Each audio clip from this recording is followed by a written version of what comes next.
Bonjour, bonjour, bonsoir. Euh, Maintenant, nous allons voir les fonctions psychologiques dans la résolution de problèmes. Comment on résout des problèmes, vous savez, lorsqu'on parle de la prise de décision, il y a plusieurs approches de prise de décision. Comment on peut résoudre les problèmes. Il y a la prise de décision, ou en d'autres termes, l'approche qui est la plus utilisée, c'est l'approche rationnelle, hein, parce on veut être rationnel, on se base sur des faits pour pouvoir vraiment résoudre le problème. On se base sur des faits. Donc, ce qu'on essaie de faire, il y a tout un processus. On va devoir suivre ce processus pour arriver au résultat. Maintenant, ce que nous voulons voir ici aujourd'hui, c'est la fonction. On dit que ce sont on va voir les fonctions psychologiques, hein, dans la résolution de problèmes. Les fonctions psychologiques dans la résolution des problèmes. Tout d'abord, laissez-moi vous parler un petit peu de quelque chose de très important. Dans ce processus de résolution de problèmes, il y a les éléments que vous devez, c'est une obligation de les garder en tête.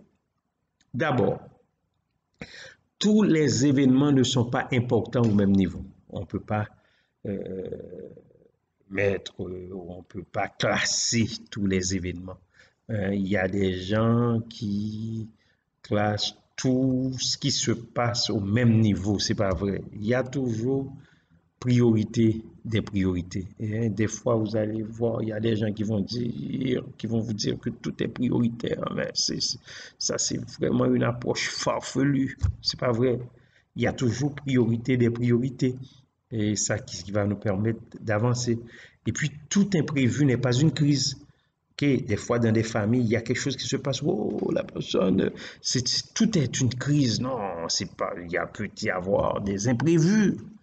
Mais ces imprévus-là ne sont pas nécessairement des crises. Il ne faut pas les gérer comme une crise. Il ne faut pas gérer les imprévus comme tous les imprévus, comme des crises. Ensuite, vous ne devez jamais être trop sûr de vous-même. Ah, on peut être sûr, mais pas trop sûr. Ça veut dire, je suis focus, mais je regarde ce qui se passe aussi, je regarde les autres. Hein? Et je regarde les autres, je regarde ce qui se passe, même si je reste focus.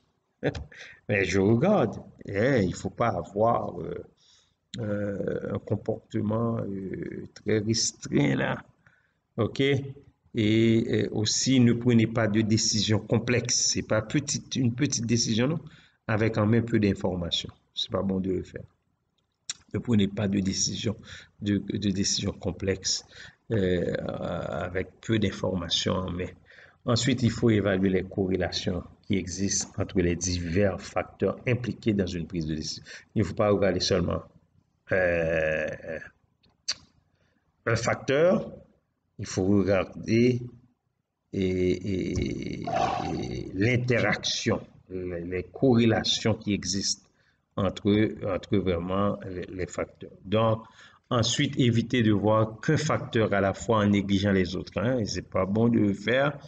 Et ensuite, éviter de se référer à ses expériences antérieures pour percevoir des choses qui n'existent pas dans le cas traité présentement. Vous allez voir ça dans vos notes. Il faut regarder tout ça.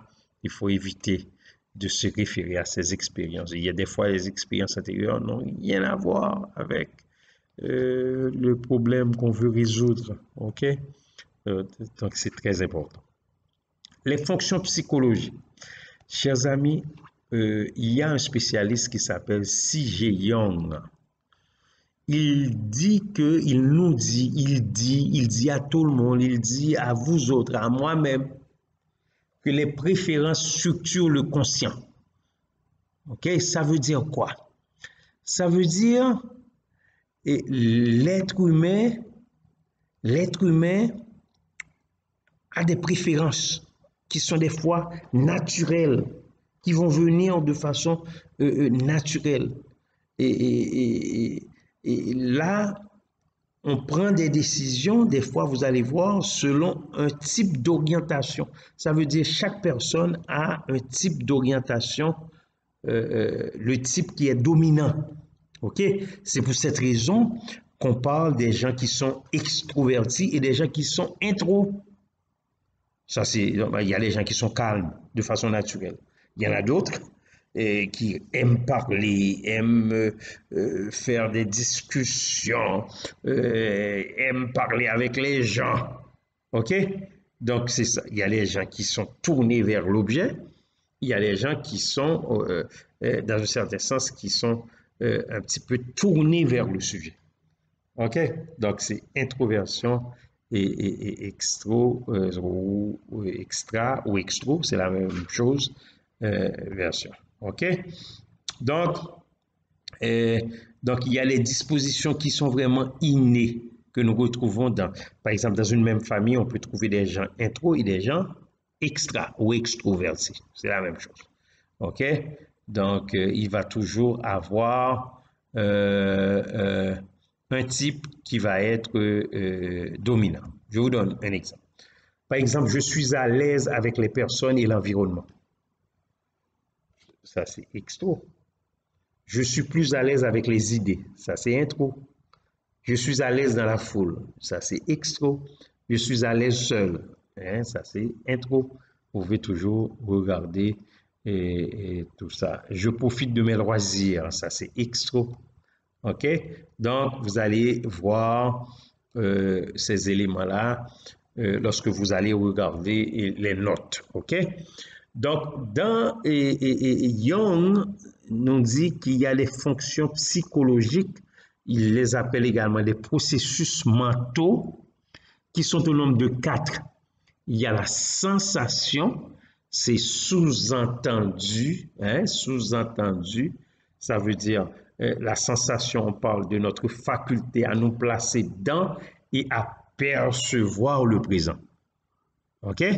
La sensation, ça sous-entend, hein, on parle de notre faculté à nous placer dans et à percevoir le présent. Il y a la pensée, c'est l'intellect. Hein, la pensée, c'est l'intellect. C'est très important. Lorsqu'on parle de la pensée, c'est l'intellect. Hein, et il y a le sentiment, qui est une évaluation affective, et l'intuition ou évaluation globale. Donc, il y a la pensée, il y a la sensation, percevoir le présent, la pensée qui est l'intellect, le sentiment c'est l'évaluation affective et l'intuition qui est une évaluation globale. Il faut garder ces éléments-là en tête. Sensation, pensée, sentiment et intuition. D'accord? Maintenant, je vous donne des exemples. La pensée, je pense être impartial dans mes décisions. Ça, c'est la pensée. Mais le sentiment, je me sens responsable de mes décisions. Ça, c'est vraiment le sentiment. Je considère l'effet recherché. Je me demande si c'est bien ou si c'est mal. Ça, c'est ce que je ressentis, et ce qui est ressenti, ou bien ce que je ressens. Et je considère l'effet recherché, ça, c'est la pensée. D'accord? Maintenant, lorsqu'on veut résoudre des problèmes, ça, je vous ai présenté les facteurs psychologiques, mais comment on fait pour résoudre des problèmes avec ces facteurs? OK? Il y a 4 facteurs qui interviennent lorsqu'on veut résoudre les problèmes. Par exemple, lorsqu'on fait la collecte et l'évaluation de l'information, hein, il y a ces 4 facteurs, hein, la sensation, l'intuition, la pensée et le sentiment aussi. Ce sont ces 4 facteurs qui déterminent une orientation primaire. OK? Et il y en a 2 qui traduisent des orientations lorsque l'individu fait la collecte de l'information. Lorsque je collecte de l'information, ça veut dire avant de prendre une décision, je collecte l'information. Et les individus recueillent leur information par voie de sensation ou d'intuition. Est-ce qu'on est là? Soit la sensation ou l'intuition. C'est lorsque je fais quoi? Lorsque je collecte de l'information. Je le fais soit par sensation ou par l'intuition. Mais lorsque je traite l'information, hein, ça va être différent. Bon, lorsque je collecte de l'information, celui qui privilégie la sensation, c'est une personne qui aime travailler sur sa connaissance des faits. Sensation, c'est la faculté à se trouver dans, c'est sur la connaissance des faits. OK? Et l'intuition, c'est pas plutôt la connaissance, mais je regarde les hypothèses, ça veut dire les possibilités, plutôt que de s'en tenir aux faits. OK? Maintenant, il y a deux autres façons lorsqu'on veut traiter l'information. OK? N'oubliez surtout pas, l'information, je recueille et puis je traite. OK? Lorsque je traite l'information soit par la pensée, hein, c'est les jugements, ou par les sentiments, ça veut dire je fonde mes jugements sur des valeurs. OK? La pensée, c'est l'intellect, et vraiment, lorsqu'on parle des sentiments, ce sont les valeurs personnelles. OK? Donc, et là, pour résoudre un problème, on se base sur ces quatre fonctions psychologiques. OK? Par exemple, maintenant, ça c'est de façon générale, mais pour le management, OK? Des décisions qui ont rapport avec la gestion, OK? Un problème de management, OK?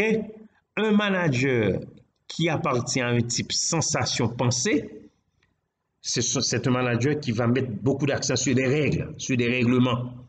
Ce sont des managers aussi qui ont une nature décidée et prennent d'excellentes décisions.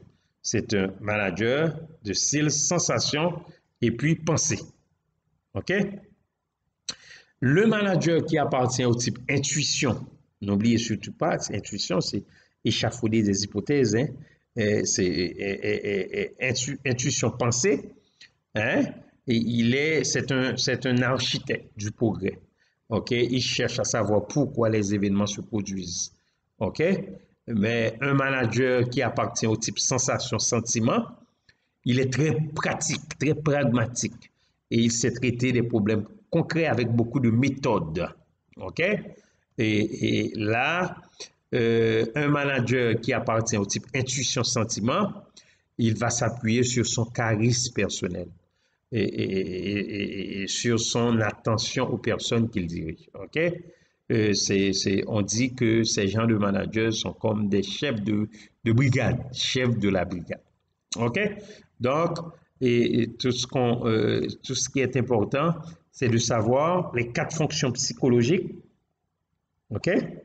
C'est important de savoir ces fonctions psychologiques qui existent, hein? C'est-à-dire sensation, hein? Sensation, lorsqu'on parle de la sensation, c'est important. Ensuite, il y a l'intuition, hein? Sensation, l'intuition.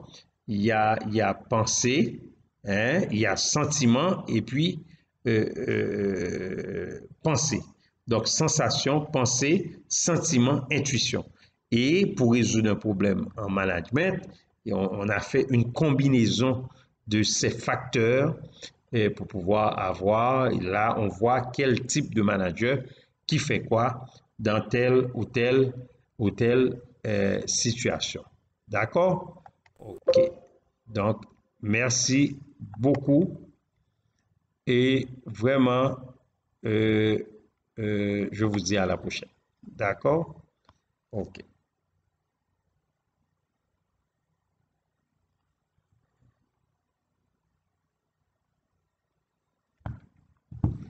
Là, c'est pour les gens qui vont utiliser le voice. Mais pour vous autres,